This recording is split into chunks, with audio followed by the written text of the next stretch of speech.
Hi friends, welcome back to another pizza party. I'm Mrs. Pizza. Cheese is over there, Winnie's back there, and we have two more guests with us today. I'm sure they're in the background. Who's coming up? This is Berkey brought us a toy. Fergie's real excited about her toy. And then there's a tiny little fluffy one. And she's kind of just like anger rolled inside a tiny little Ewok body. So if you see her in the back, just know that she's the evil villain of this situation. We are here today to do the mid-year book freakout tag.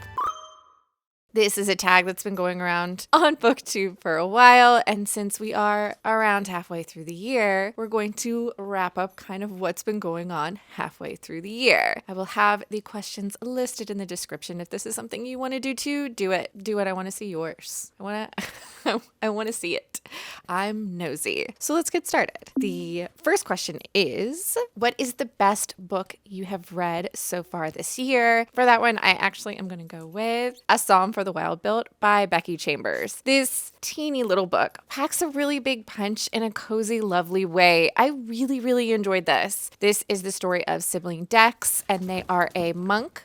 I don't know what's happening behind me, but it sounded floppy. Sibling Dex is a monk that has taken up the profession recently of tea monk, where they travel from small town to small town, giving people tea and listening to their troubles. But Sibling Dex is looking for more in life, and one day encounters the first robot that anyone has encountered since robots left society many years previous. And these two become friends and are going to go on a little adventure together. And it's cozy and sweet, but it's also about what life is about. What is the meaning of life? If the camera's moving, Winnie has decided. I can literally see it bouncing. Yes, beautiful. Love that for you. Winnie's now comfortable. Don't worry. I am really excited to pick up the second one in the series, but these are cozy, lovely sci-fi. If you like cozy fantasy, give cozy sci-fi a try. The next question is, what is happening back there? No, not all of you. I don't need all 75 dogs here right now. I apologize. Mika gets upset when people are having fun. The next question is, what is the best sequel you've read this year? And I'm actually going to go with the two sequels that I have read in the Lovelight series by B.K. Borison. The first book is Lovelight Farms, and that is a friends to lovers situation happening on a Christmas tree farm. The rest of the stories also take place on the Christmas tree farm. I liked the first one a lot. I loved the second and the third ones. This series is getting better as it goes along. The second book in the series is In the Weeds, and that one is I'm going to call it second chance romance, but that's not really what it is. It is the story of Evie and Beckett, and they met many months prior to the beginning of the book in a bar, kind of had a multiple night stand. It wasn't just a one night, there was multiple nights happening, but had a real connection and then went their separate ways. But in our first book, Evie is a social media influencer that is invited to the farm because she's doing some sort of promotion for small businesses, and Lovelight Farms is entering itself into a contest.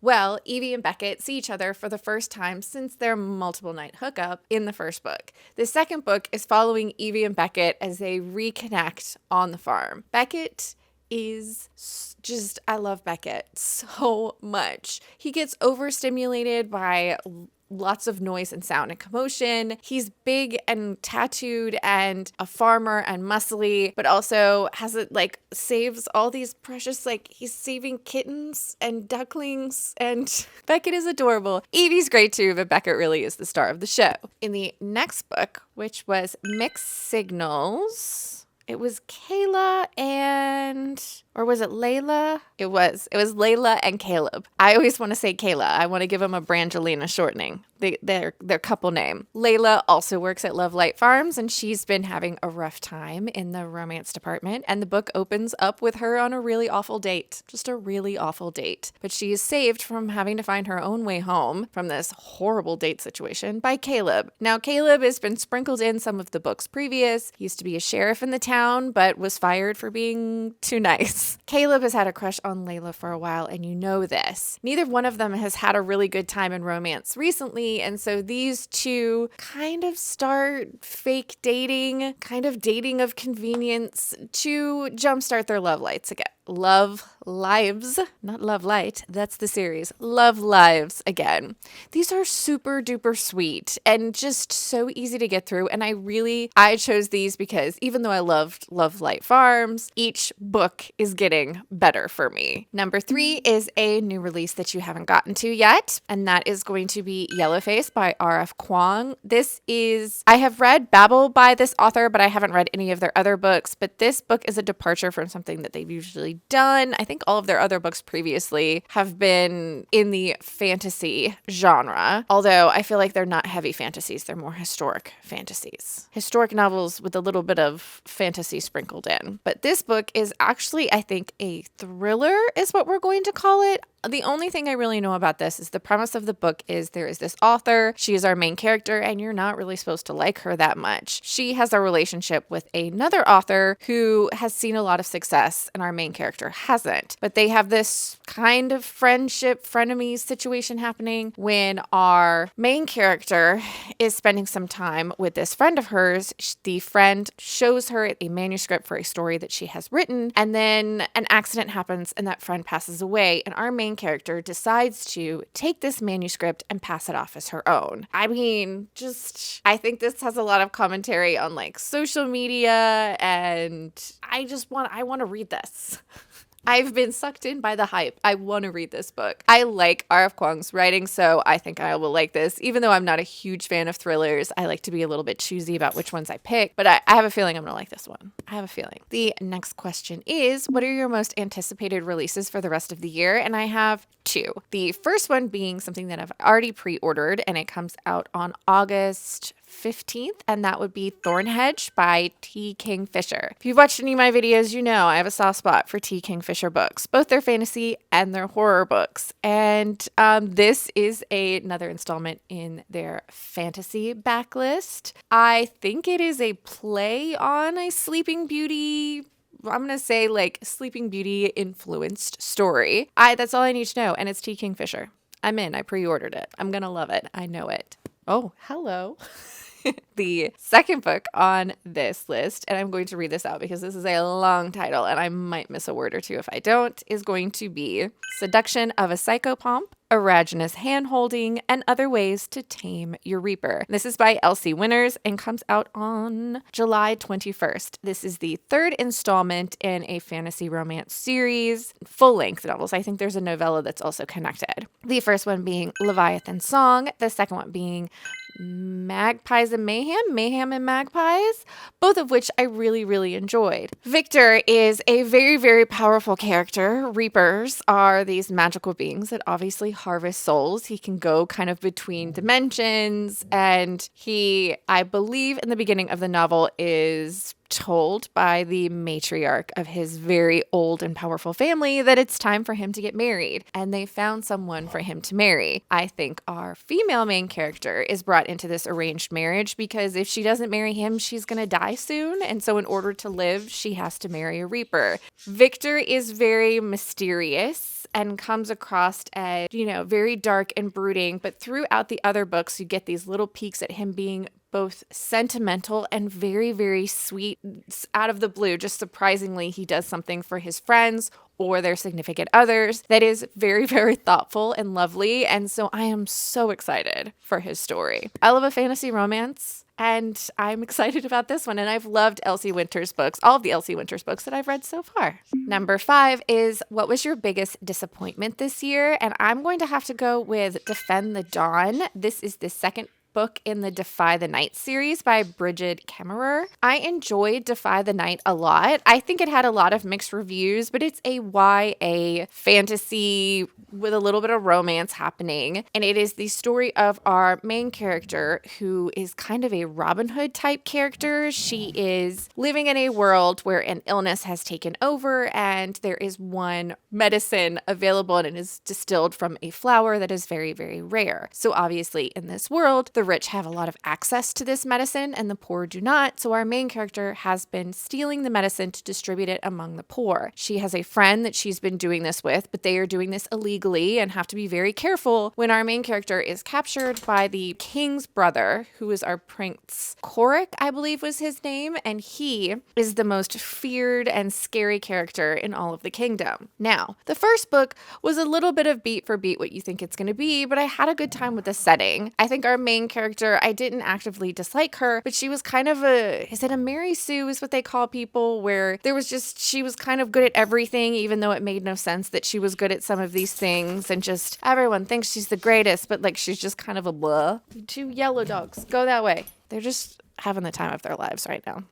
Then I picked up Defend the Dawn, which is the second book in the series, and was excited to continue on to see where it went after the ending of the first book. I actively disliked our main character all of a sudden. She was so worried about what all these boys were thinking about her when literally high stakes things are happening around her all the time. I also literally guessed every single plot twist. It wasn't hard. It wasn't hard to figure out what were the secrets of some of these characters. One character literally walked into the room and I was like, I know exactly who this person's going to be. And at the end of the book, that was the big twist. It was boring and I didn't like it. And I was very disappointed because I thought this series, even though it wasn't going to probably be my favorite, was going to be a lot of fun going forward. And that book, I'm surprised I even made it all the way through it because it was not good. Number 6 is, what was your biggest surprise? And that one, I'm going to have to go for The Last House on Needless Street by Katrina Ward. Again, I'm not a huge thriller person, but I saw a lot of people talking about this book when it came out the year prior was their favorite book of the year. So I decided, okay, I'll give it a try. I had actually started the year off reading Little Eve and really enjoyed it. So I decided to give The Last House on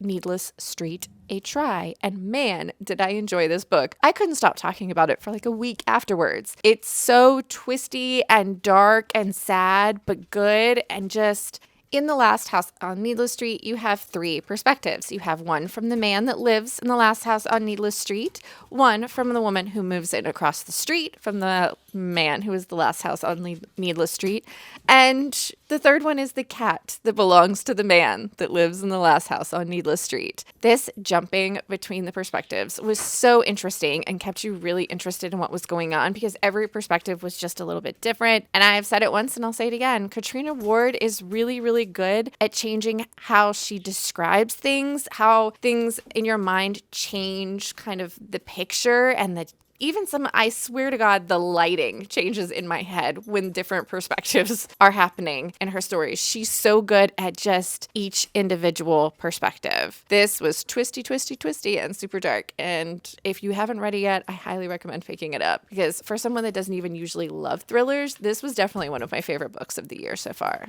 The next question is, what is a favorite new to you author? And I have 2. The first one is going to be Elsie Winters, which I've talked about in, I believe it's called the Borderland series. That is Leviathan's Song, Magpies and Mayhem, and my most anticipated book that's coming up, Erogenous Handholding, blah, blah, blah, Psychopomp. So I would say if you are a fan of fantasy romances, but also you like kind of urban fantasy settings, these are really great. I really, really enjoy these, and I'm really excited to keep reading the books that Elsie Winters is writing. I love finding an author that I really, really like their stories. The second one is actually going to be an author that I recently... Winnie's getting comfortable again. You're just going to be inside the curtains? Yeah, that's a little weird. Oh, Winnie. You're special. You really are. The next author that we're going to talk about is a new to me author, and that is actually Hannah Bonham Young. I found this author recently when I picked up their debut novel, which was Next of Kin, and I really enjoyed it. Now, it's a debut novel, and it's not perfect, but it's a contemporary romance between 2 characters where they are in a forced proximity situation when our female main character, what's her name? Chloe. Our female main character, Chloe, is in her mid-20s, has grown up. She was in the foster care system as a child. Her mother is an addict and lost custody of her several times. And then she was adopted and raised, and now she is an adult, trying to get by, graduated from college, being grown up. When she finds out that her mother has recently just given birth to a baby. Chloe has a brand new sibling, and Chloe is trying to become the guardian of this sibling. At the same time, Chloe has to prove that she's going to be a good parent. She needs to financially be able to support this child, and there is a new program in the foster care, child protective services world that this is happening in, where they will actually team up people who are trying to gain custody of a child that have something that's keeping them, such as they can't find a home that's large enough, they don't have the financial means, but they're close. Basically, grouping people together so that they can work together to provide a good home for these children. Chloe is teamed up with Warren, who is also in his mid-20s, went through the foster care system and is now an adult, and is trying to get custody of his 15-year-old brother, Luke, who is put in a group home. But Luke is deaf, and it doesn't sound like they're making any sort of accommodations for him. So Warren needs a place that's large enough to live with Luke. Chloe needs someone to add to the income. She can't be paying this rent all by herself. So these two are teamed up together, move in together to become roommates so that they can both get custody of their siblings. I will tell you that before you read any of these books, don't bark. You sound like an engine starting. Before, I forget what I was even talking about, because when he moved the camera and Fergie started working, because my life is chaos. It feels like I just live in a circus.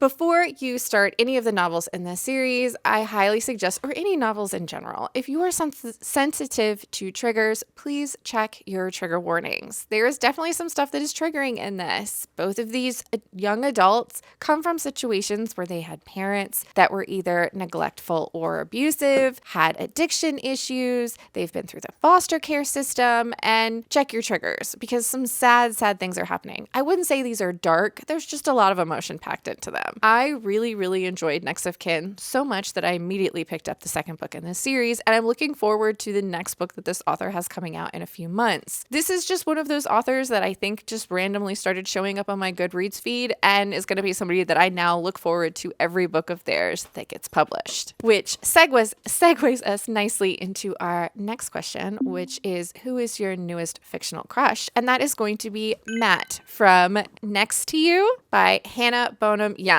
This book is following Lane and Matt. Lane is the friend of Chloe. Matt is the friend of Warren from the first book. Matt is the most golden retriever of the golden retrievers. He is a mechanic. He's got a ponytail. Sounds like he's got a little bit of like a dad bod, but like in a good way. Like he's not super cut and muscly. He's just kind of like big and burly.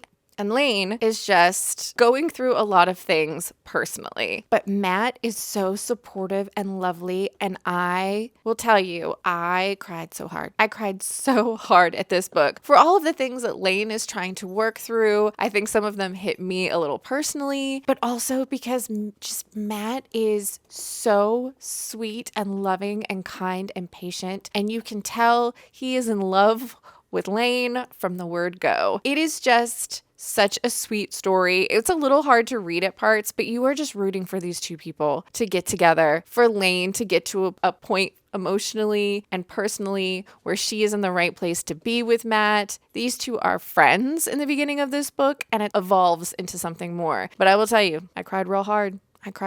But Matt, he's number one on the crush list. That man. Number 9 is, who is your new favorite fictional character? And for that, I'm actually going to have to go with Nurse Ratched from In the Lives of Puppets. This is the most recent release from TJ Klune. And in this book, you are following Victor, who is a human, and he lives with his father, who is an android, and 2 robot friends. One is Rambo, who is a vacuuming unit, and the other is Nurse Ratched. And she is a former nurse unit that has been readjusted, reprogrammed, and now is kind of a companion along with a nurse. Nurse Ratched is homicidal and hilarious. She is so funny, constantly talking about doing very violent things, but actually really, really is loyal and cares to everyone around her. For being a robot, she had so much personality, and I laughed out loud at some of the things she had to say. So I'm going to go with Nurse Ratched. If you're interested in this, it is a Pinocchio retelling, but I tell people it is if Pinocchio and the Brave Little Toaster got mixed together and they made it for grown-ups. It tugs on your heartstrings. It's going to make you feel the feels, but Nurse Ratched had me laughing. The next question is, what is a book that made you cry? And I'm going to have to go with Happy Place by Emily Henry. This is Emily Henry's newer release, and if you've read any Emily Henry books, you know she likes to hit you in your feels. This is the story of Harriet and Wynne, and they are spending a week at a lake house with their group of friends, and it's the last time they're ever going to be at this lake house because the lake house is going to be sold. But the thing is that Wynne and Harriet broke up 6 months prior and haven't told any of their friends yet. So they now are stuck in this situation where everybody thinks they're still together, but they haven't spoken in 6 months. When I tell you that I listened to this on audiobook and I was walking down the street with my headphones in, openly sobbing in front of my neighbors. This book made me cry hard, but I feel like Emily Henry books always make me cry. I really, really enjoyed it. It's not my favorite Emily Henry book, but it was a good installment. Also, it's hot pink, so who doesn't love that cover? The next question is, what is a book that made you happy? And I'm going to have to go with That Time I Got Drunk and Saved a Human by Kimberly Lemming. This is the most recent release in the Mead Mishap series by this author. This is the third full-length novel. The first one being That Time I Got Drunk and Saved a Demon. The second one being That Time I Got Drunk and Yeeted a Love Potion at a Werewolf. And this is our third installment. This book follows Cherry, who is the sister of our female main character in the first book. Cherry has been missing for several years and everyone has presumed her dead. Well, actually, this entire time, Cherry has been stuck on an island with a dragon who won't talk to her, and she's been trying to escape because she's bored. And she's also kind of a prisoner, but she doesn't really know if she's a prisoner. Well, one day, our male main character, who has been introduced in the previous books as well, whose name is Dante, and he's a dragon shifter. And we love him because he's grumbly and rumbly and just the grumpiest grump. He shows up and instantly knows that Cherry is the girl for him, but Cherry doesn't know that he knows this. And so she may or may not drug him to try and get him to take her off the island. In this kooky, wild, crazy escape attempt, Dante and Cherry accidentally kind of get demon married. Kimberly Lemming books are so funny, and this book is now my absolute favorite in the series. I feel like with every installment, I go, this one is now my favorite. It's like the first one was my favorite, then I read the second one and I was like, oh no, this one is my favorite. And then I read the third one and I was like, just kidding. Now this one is my favorite. And I feel like it's going to keep happening with this series. This book will make you laugh out loud, as all Kimberly Lemming books will. There's a bunch of great one-liners and you just can't help but smile the whole way through. I feel like I talk about this series all the time and I just want everyone to read it. It's so funny and fun. These are fantasy romance adventure stories and you can't get much better than that. The next book, or the next question, is what is the most beautiful book you own? And for that, I'm going to go with Godkiller by Hannah Kenner. This book, let me just look at this book. Can we talk about the naked hardcover? Like, I don't even know who these people are because I haven't read this book yet, which I need to remedy soon. But this is just gorgeous. Like, this is like, look at it. All I really know about this is it is a fantasy story following a group of ragtag characters that I think all reluctantly become a group, which probably turns into a found family, which is like my favorite thing in the whole wide world. One of the people in the group is a child who a small god has attached themselves to the child, and one of the other characters is a god killer. So I think this is like one of those things where it's a found family that shouldn't work, but it does.